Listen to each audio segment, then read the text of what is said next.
Well, hey, podcast family, and welcome to another episode of the L3 Leadership Podcast, where we are obsessed with helping you grow to your maximum potential and to maximize the impact of your leadership.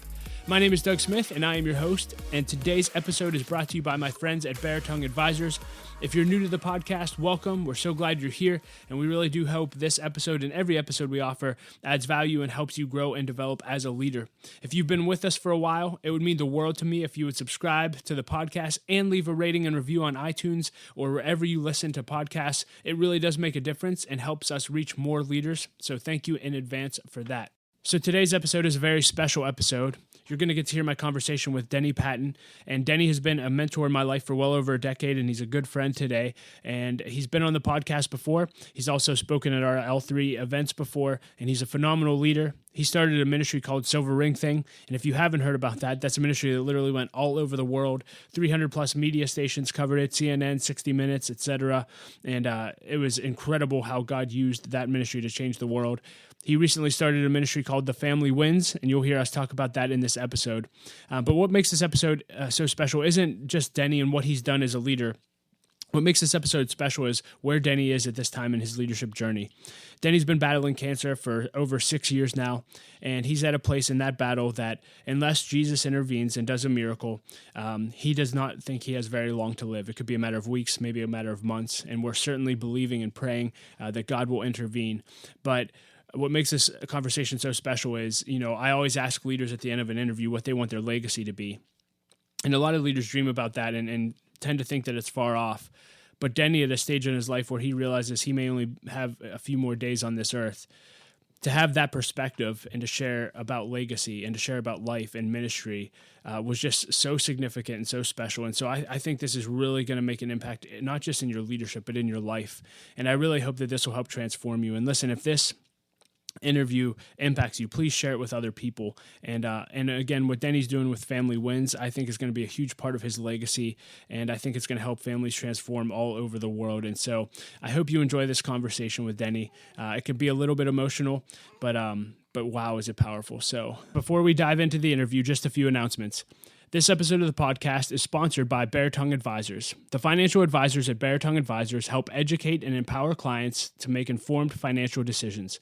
You can find out how Baritone Advisors can help you develop a customized financial plan for your financial future by visiting their website at baritoneadvisors.com. That's BERATUNG advisors.com. Securities and investment products and services offered through Waddell & Reed, Inc., member FINRA and SIPC. Baritone Advisors, Waddell & Reed, and L3 Leadership are separate entities. Hey leader, if you're looking to 10x your growth this year, I really want to challenge you to either launch or join an L3 Leadership Mastermind Group. Mastermind groups are groups of 6 to 12 leaders that meet together on a consistent basis for at least 1 year in order to help each other grow, achieve their goals, and to do life together. Mastermind groups have been the greatest source of growth in my life for the past 6 years, and I really do believe that every leader needs to be in a mastermind group. If you're interested in learning more about launching or joining an L3 Mastermind, go to l3leadership.org/masterminds. Hey, Denny, thank you so much for being willing to take the time and energy to do this interview. And I've known you for well over a decade. You've been a huge mentor in my life. You, from the day I've met you, you've always believed in me and encouraged me and saw leadership in me and just cast vision of the impact that I can make in Pittsburgh. So I'm just forever grateful for the impact that you've had on my life and leadership. And you've also been a great friend in the ministry, and it's just been awesome to see the work that God's done in and through your life here in Pittsburgh and all around the world. And so I'm really excited for you to be on the podcast today. You have been on the podcast before, and we'll make links to those other episodes so that people can listen to that as well. But I wanted to have you on today and just share a little bit about where you are in your life and your journey. So can you just give us some context for who you are and where you are in life so everyone listening knows? Yes, well, I guess I'm best known as the founder and former president of the Silver Ring Thing. I handed that over to our vice president, who's now president of that, in 2015. And not knowing, of course, that God knew, but I didn't know that I was about to find out I had an incurable cancer diagnosis, which I found out about 2 months after I stepped down from the Silver Ring Thing presidency. So for the last 5.5 years, I've been fighting cancer, 16 operations, multiple bouts with chemotherapies and radiation and experimental drugs, that type of stuff. So I'm in a pretty bad place. I've lost 90 pounds of weight. So it's been a real struggle for me physically, but spiritually, I've actually gotten stronger. As I started to see some new focus that I couldn't see before of seeing heaven and realizing that, as I'm having a devotional with God who I may be seeing next week, or next month. And it really is weird to have that kind of time with the Lord, or even the guilt feeling of not wanting to have your devotions today and thinking, well, what's really so important that you're doing when a month or two from now, that's not going to matter at all. So I've had a really unique spiritual awakening, if you will, into the reality of what our final destination really is and the importance of that in my life. Yeah, given that, I'm curious, can you just talk to anyone who may be listening to this, who may be going through a very similar thing? Maybe they have cancer and they're listening to this. Maybe they're just going through an extremely tough battle in their life. What have you learned about walking through the battle and the Lord walking with you in the valley of the shadow of death over the past 6 years that you would encourage people who are going through a tough time with? Well, I don't know. People keep telling me what a great example I am, how they've never seen anybody like this. I don't know how you do it. And I get kind of embarrassed by that because I'm really not trying to do anything. I'm not trying to be a hero by how I deal with my health. I'm not trying to, prove something to somebody. I just don't know what else to do. I get up in the morning, and if I feel okay, I try to do as much as I can for the kingdom, because that's what I've always done with my life. I've been in ministry, and if I'm not feeling so well, it may be a shorter version of that, but it's better than laying in bed and being sick or having people feel sorry for you or something like that. I can't imagine that I'd ever choose that. So I would say to people, when you're sick, that's your physical body and it does affect you, but it doesn't necessarily affect your spiritual life. I have the gift of, when you go through spiritual gifts tests, I have the gift of evangelism, the spiritual gift of wisdom, and the spiritual gift of faith. And so I think the spiritual gift of faith has really helped me because I just don't doubt what God's doing. That doesn't cross my body. I don't ever feel like he's been mean to me or why does this happen to you, not to somebody else. My spiritual gift of faith has not allowed me to go there. So I don't know if everybody can say that. So I just don't know how different people would handle it. But for me, it's just been, I don't know what else to do but to pursue my faith. Wow. That's incredible. And while pursuing your faith, you mentioned that you're probably most known for starting the Silver Ring thing, which is a ministry literally God birthed in you that went all over the entire world. You were on 60 Minutes, you were on all kind of media coverage, and literally you changed the world through that. And 6 years ago, you got this diagnosis. And while a lot of people, in your situation may give up, I love how you said it didn't affect your spirit. And you've always been a visionary.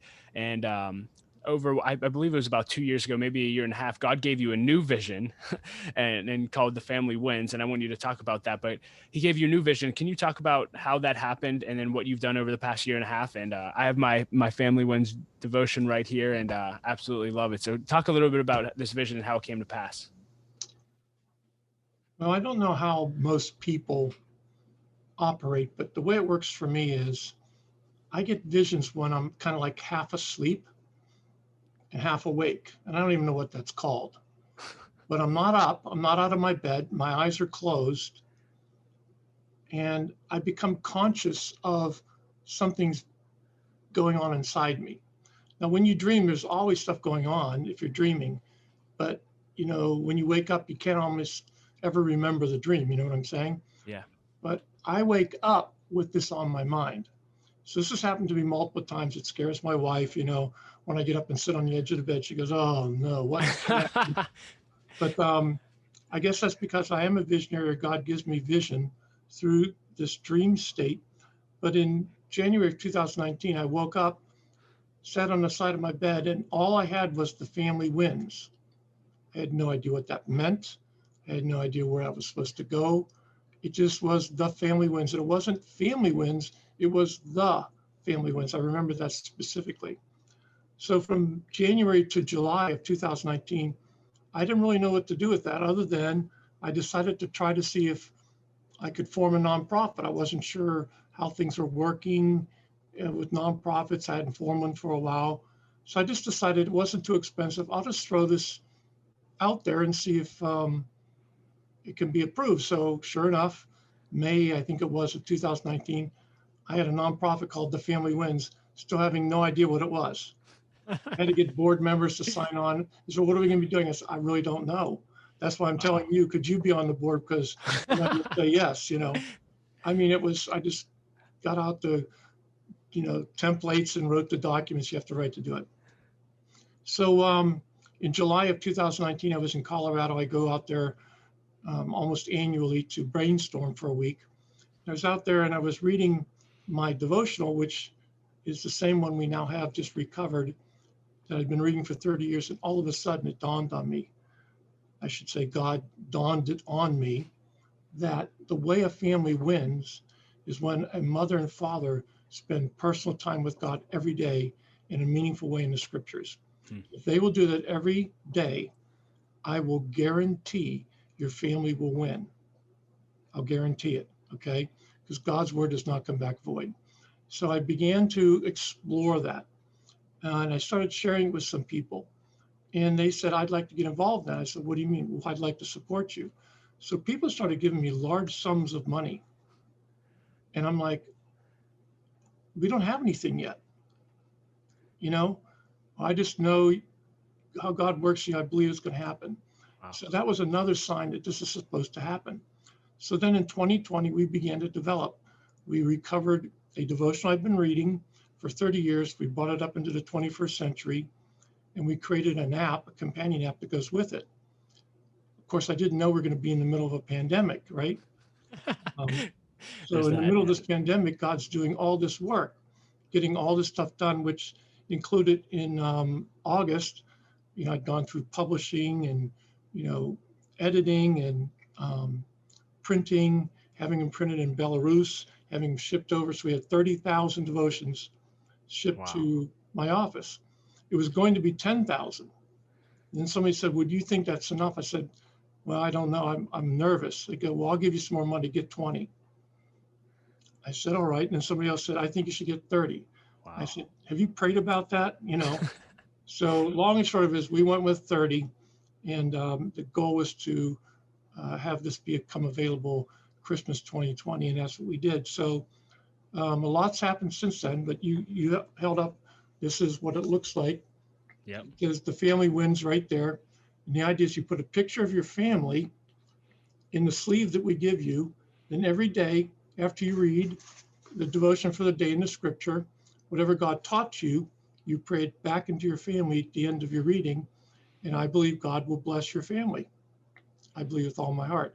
So that was the idea, and then this companion app that we put with it, I'll see if I can pull it up here real quick, but the companion app looks like this. And it, you can have somebody read it to you.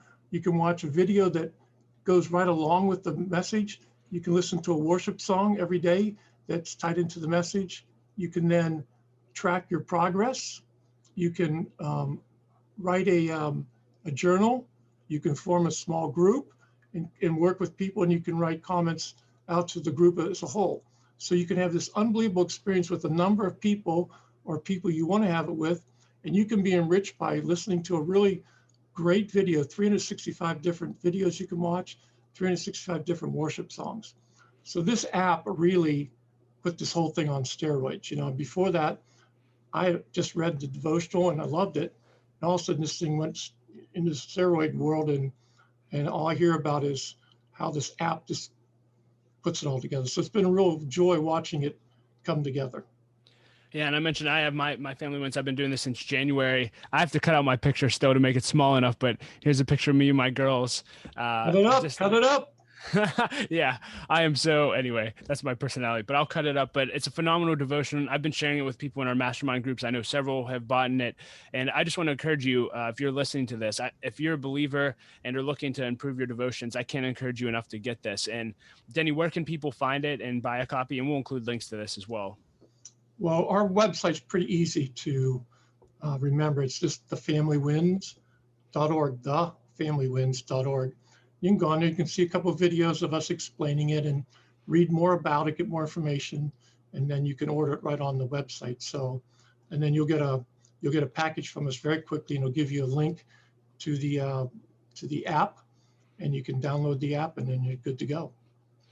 And Denny, again, this is so just remarkable that God spoke to you 2 years ago, and look at everything that's happened since the funding came in. You didn't even know what it was going to be like. Can you talk about God-given visions for leaders? You're a visionary. You've had tons of visions. How do you tell something's God or you just ate something bad last night? Speak to leaders about going after a vision that God puts in their heart. Well, it's hard for me to understand because when you're a visionary, you don't even know you are a visionary. People tell you that about yourself. But then you just think everybody is a visionary because why you don't know how you're different than somebody else. You know what I'm saying? You just assume everybody has the same gift or whatever you have. But I've learned that no, some people are managers. They're not visionaries. Some people are, prayer warriors. Some people are just, all kinds of different gifts.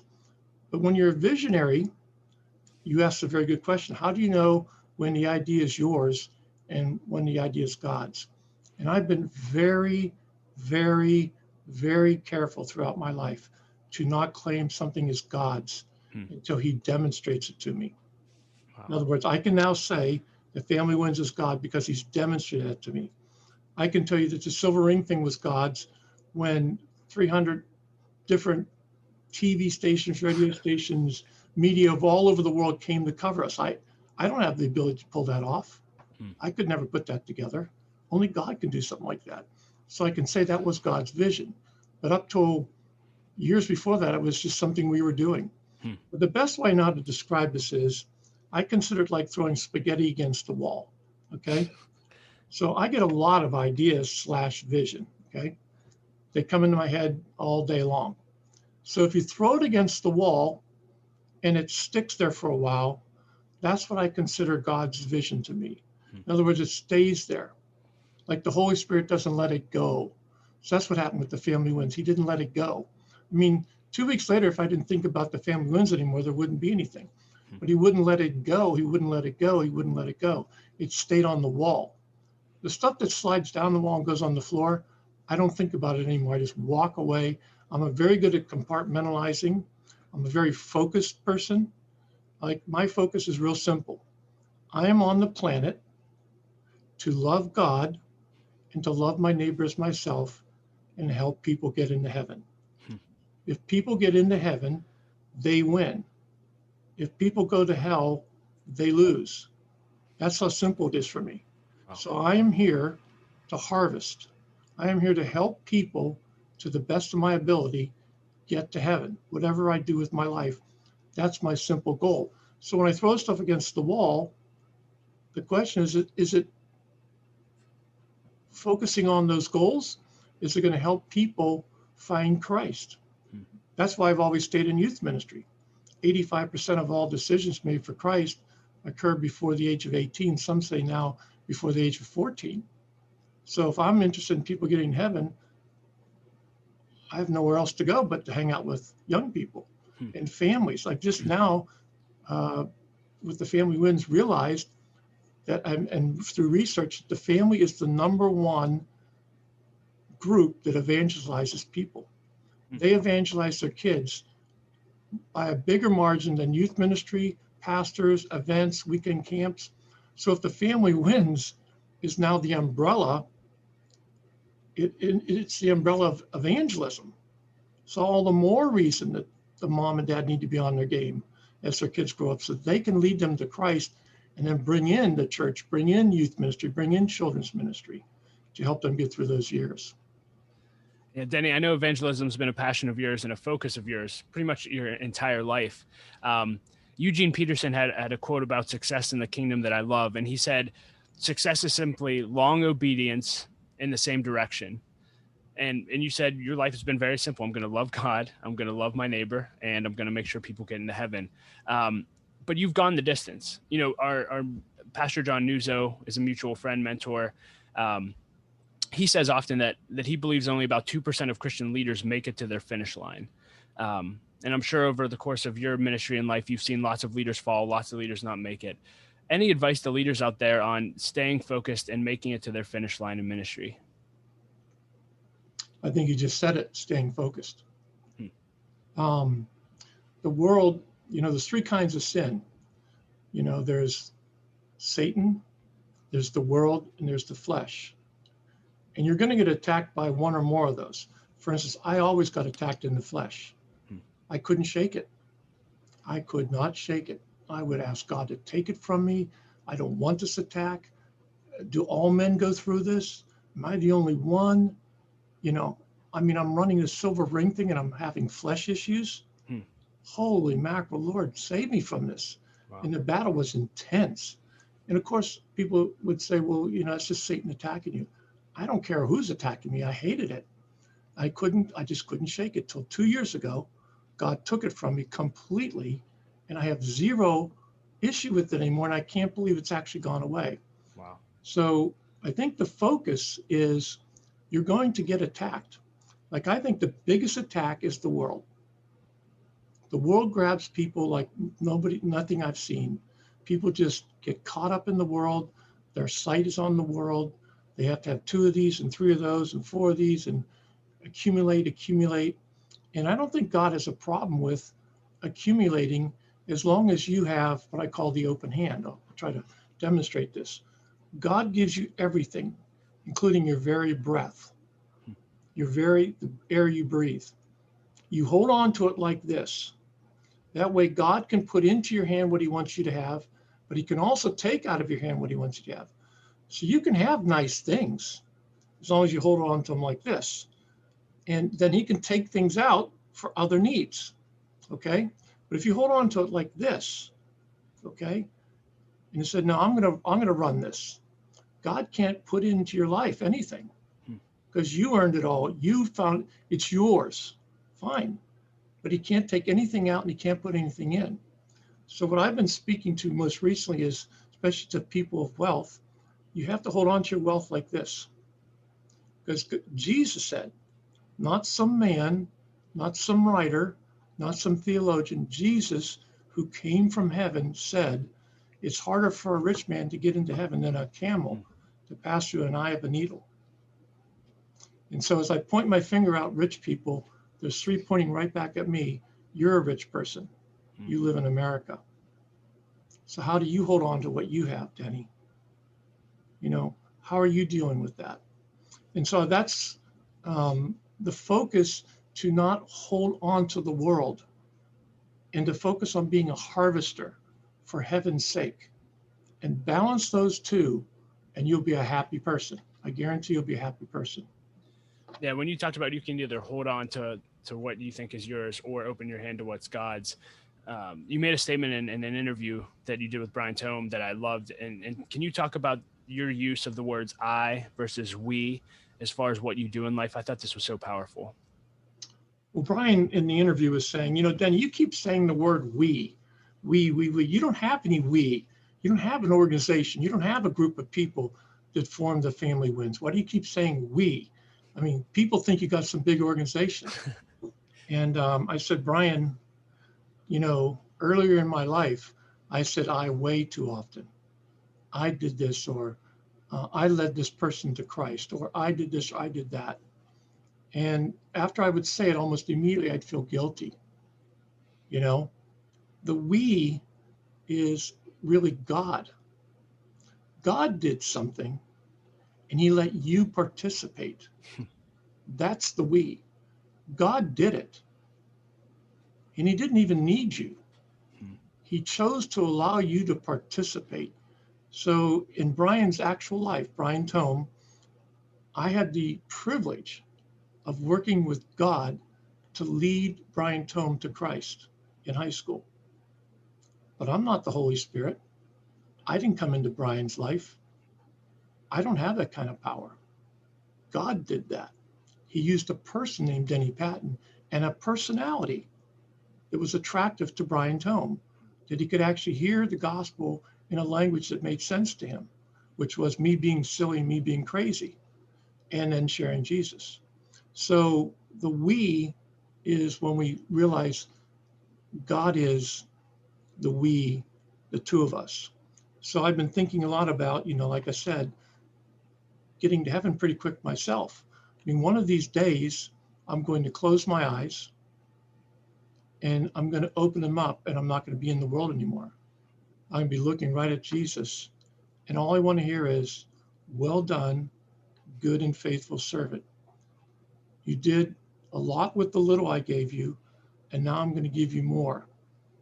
Enter into my joy and happiness. And if you ever want to hear one thing, you want to hear God saying to you, enter into my joy and happiness. Because I don't know what kind of invitations you get to a great dinner or an invitation to go to the Steeler game and sit in a big, nice box with all kinds of food in the parking pass. But if you get the invitation from God himself to enter into his joy and happiness, baby, you've won. And so I'm facing that with this diagnosis, and I'm thinking a lot about it. And I know one thing that you've been processing as you've thought about that is, what are you going to do in heaven? We talked about your passion for evangelism. And for those of you who may not know Denny, this guy actually got a job with Uber, driving people around just so he could evangelize to them, which is just incredible. But can you talk about what you've been processing about what you're going to do in heaven, but then specifically talk about, I know you have a message for the harvesters, and this is kind of like your last message to leaders in the body of Christ. So can you just talk about that? Well, the Uber thing was, I was starting a millennial Bible study, and I wanted to really understand what unchurched millennials were thinking. And I don't know, again, this is one of those ideas throw against the wall. Uber, go drive Uber, because you'll meet a lot of millennials and you can ask them all kinds of questions from the driver's seat, right? And I thought, no, I'm not going to do that. And so then I told my wife. She goes, no, you're not going to do that. I said, I think I am. She goes, you're not going to do it. I think I am. And she called me. She goes, where are you? I said, I'm driving Uber. She goes, no, you're not. I said, no, I think I am. I went down and got my placket, and I'm driving Uber. That's why I haven't come home for a while. No, but your question was about, I'm forgetting it. What you processed about what you're going to be doing in heaven, because I just love this perspective. So I was being a little bit silly, but in some ways I wasn't. I realized just recently that my entire life has been about influencing, trying to influence somebody to do something. I've spent my entire adult life doing that, mainly trying to influence people to know Christ. Okay. And I wondered, when you get to heaven, can you still influence? And I was sharing that with John News. I said, what do you think about that? He goes, no, I don't think you can. I said, yeah, I don't think I can either, because we were talking about the poor man who went to heaven and wanted to get back and tell his family, hey, I'm in hell, or I guess it was the rich man was in hell, and he wanted to send somebody back. That's what it was. He's trying to get the poor man to help him. And there's a story, Jesus again telling the story, so it's true. That hell is true and heaven is true, and hell is forever. You're not getting out of it. Can you warn my people? So I was wondering, can you influence from heaven? And when Jesus said, no, you had your shot, your time is up, and it can't change from here. It's hopeless for you from now on. So that was something I was just asking the question about. Is that even possible? So that led me, I guess, to the scripture about being a harvester. In Matthew, Jesus tells a story about giving 5 talents to one of his servants, 2 talents to another of his servants, and 1 to a third servant, based on their abilities. And the man, he came back later, and the man he gave 5 talents to doubled the number of talents. And he said, well done, a good and faithful servant. Enter into my happiness. The 2 talents, same thing. The third man buried his talents, buried what God had given him, buried the what God had entrusted him with. And Jesus was very upset and said, "You wicked and lazy servant." And it says he threw him into hell. And I was really taken by the word throw, because that's angry, Why didn't he just say, just get out of my presence? It says he threw him into hell. And so that got me to thinking about the harvest. And in Matthew chapter 9, I've been really focusing on the scriptures where Jesus said, he looked out at the crowds and he had compassion on them because they were harassed and helpless, like sheep without a shepherd. And I just started wondering, what's it like to have the compassion of Jesus for the world? What is that like? Because he said he saw them as being harassed and helpless. He could see Satan actually doing what Satan does, because we think we understand Satan. Jesus can actually watch him doing it. Wow. He's got X-ray vision. He's got MRI vision. He can see Satan doing what he's doing. He could see him harassing these very people that were around him. And they were helpless, he said, like sheep without a shepherd. And then he went on to say, the harvest is plentiful, but the workers are few. Pray to the Lord of the harvest that he would send workers into his harvest fields. And so when you think about what is the purpose of life, it's for us to do what Jesus told us to do, to pray. And when God tells you to pray, he asks you to do it. And Jesus right there asks us to pray. He's going to answer that prayer, for sure. And you're probably going to be part of that answer. You're probably going to end up in the fields, almost for sure. And so I think that's been my life, trying to help people get into the harvest with me, trying to help people get into the harvest before they get into heaven, and be, because otherwise it rots on the vine. Yeah. It just rots on the vine. That's so good, Denny. And you've clearly impacted people through the ministries that God put in your heart to start, but you've also impacted people up close. And, when I listened to your interview with Brian, I wasn't that familiar with Brian. And for context for those listening, I think he leads the third fastest growing church in America. God's using him significantly in Cincinnati, and I'd encourage you all to connect with him and follow him. But when he posted your interview, he also posted a picture of, I don't know all the gentlemen in it, but you were in it. He was in it as a young leader. I saw Brad Henderson, who's a mutual friend and mentor. And you lived in a leadership house with these guys. And now, I look at the ones I know, and they're all being used significantly by God. And I was reflecting in my year-end review, and the question came up to me like, hey, at the end of my life, what I'm going to care about probably more than anything else is who are the men and women in my life that can say, Doug was a spiritual father, a spiritual mother to me, and really helped me grow into who God called me to be. Can you talk a little bit about your view of discipleship and how you made such an impact on these young men who literally have gone on to change the world? I think you've heard of the funnel that's used in a lot of marketing. You talk about the funnel on social media advertising, where the top of the funnel is the awareness campaign. We try to get a lot of people in. The middle of the funnel is you redirect the campaign as they get to the middle. And then the bottom of the funnel is the conversion. They come out the bottom and buy your product or do what you ask them to do. And I think that's very true of life. All I want to do is just everybody I see comes across my path is in danger of getting evangelized. Okay. If they spend time with me, they need to be careful, because I am going to be doing my best to see them to know Christ. And that's the top of the funnel, the awareness. And so if your life is about just being the top of the funnel, you don't have to worry about the bottom. Some of it's intentional. Like we started the leadership house. We invited people to come move in. These weren't just anybody. These were people we thought that had leadership gifts and that could maybe do something for the Lord. Not all of them did, but some of them did. And so again, God chooses who he wants to bring out of it. So all you are is you're the guy trying to get people in the top of the funnel. You're just trying to, hey, come see, come check out this, whatever you're doing. And as they go down, you try to redirect them. And then when it's your turn and God's going to use you with this person, that person, this person, he'll let you know.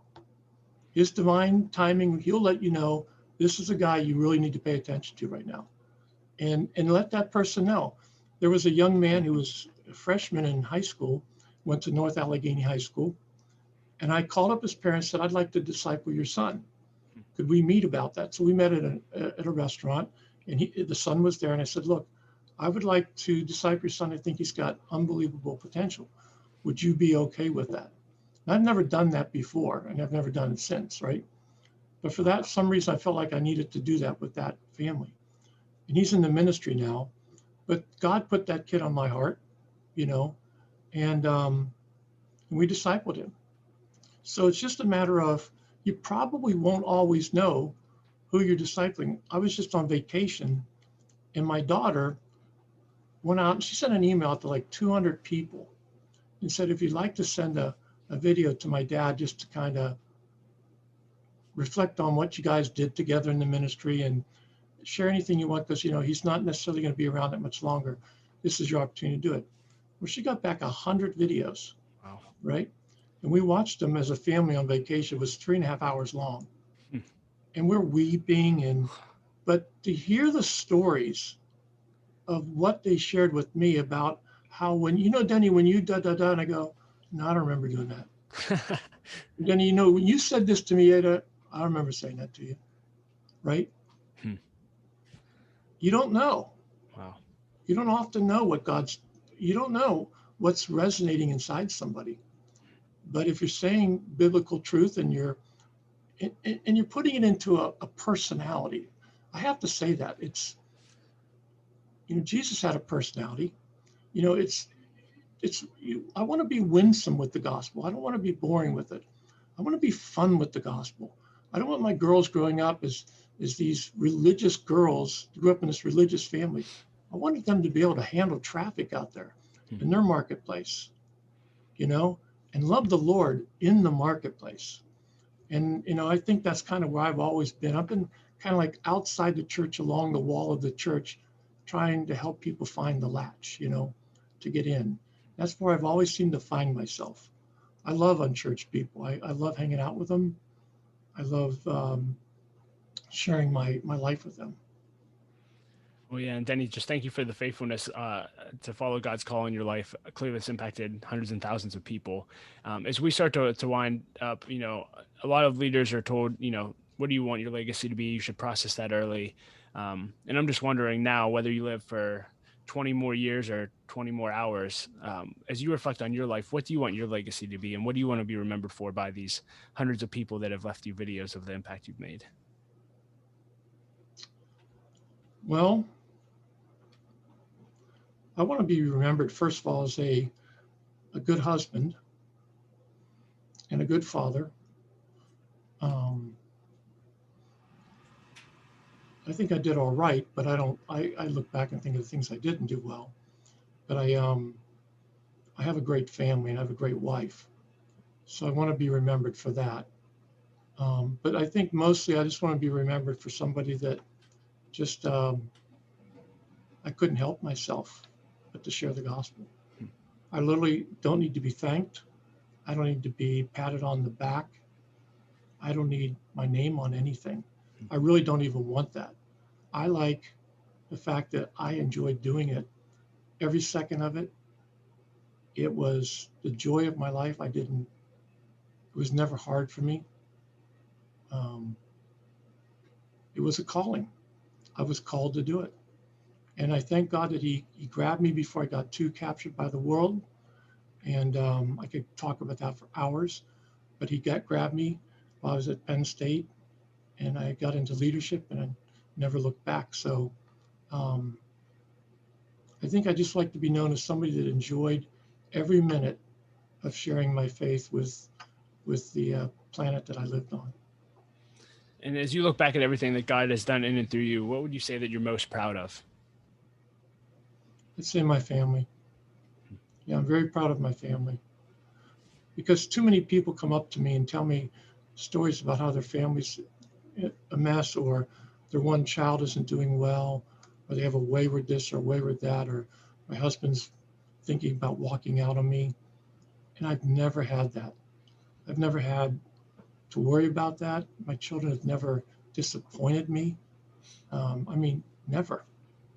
I can't think of one instance where they disappointed me, which is crazy. I disappointed my parents weekly, you know. And so, I mean, maybe daily. So for that to happen for me is a miracle, right? So yeah, no, I'm really proud of my family. Really am. In Brian's interview, he asked this question. I just thought it was powerful.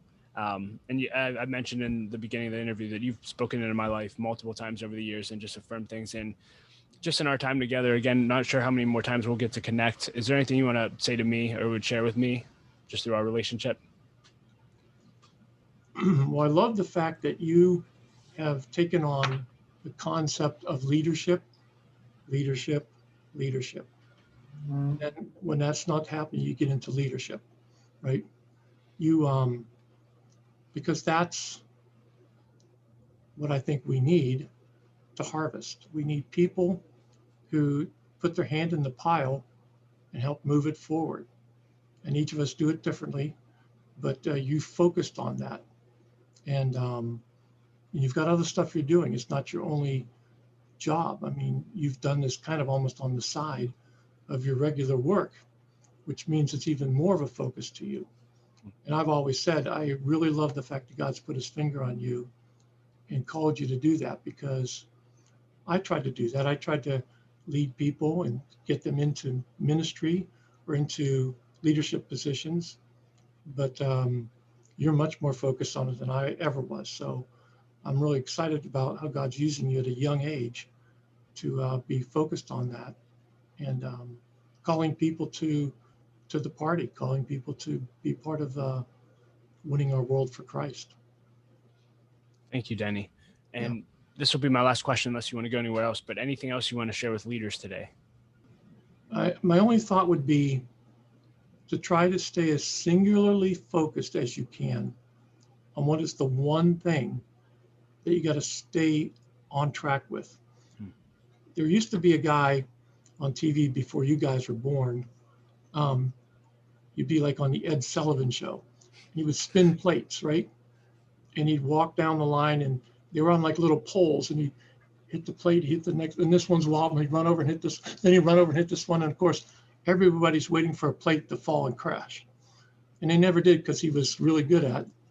And I sort of see that as all the things you're doing in your life. But in the middle is this really big plate. And every time you hit the small plate, hit the big plate. And you hit the small plate, hit the big plate. When you do this, hit the big plate. In other words, what is that one plate that's the center of what you are to be focused on in your life? Don't lose sight of that, because the world's going to crowd that out. It's going to crowd it out. It's going to call you to give yourself over to a lot of stuff that isn't all that meaningful. So stay singularly focused on what it is that you're most called to do with your life. And I hope that's to help people get into heaven. I really do. Denny, thank you so much for your time. Thank you for your life example. Thank you for long obedience in the same direction for your entire life. And again, just thank you for everything you shared here today. Again, for those listening, I can't encourage you enough to connect with the Family Wins. It's awesome. And again, there'll be links to all of that in the show notes. And thanks again, Denny. Just appreciate you. And thank you for the impact you've had on my life. God bless you, Doug.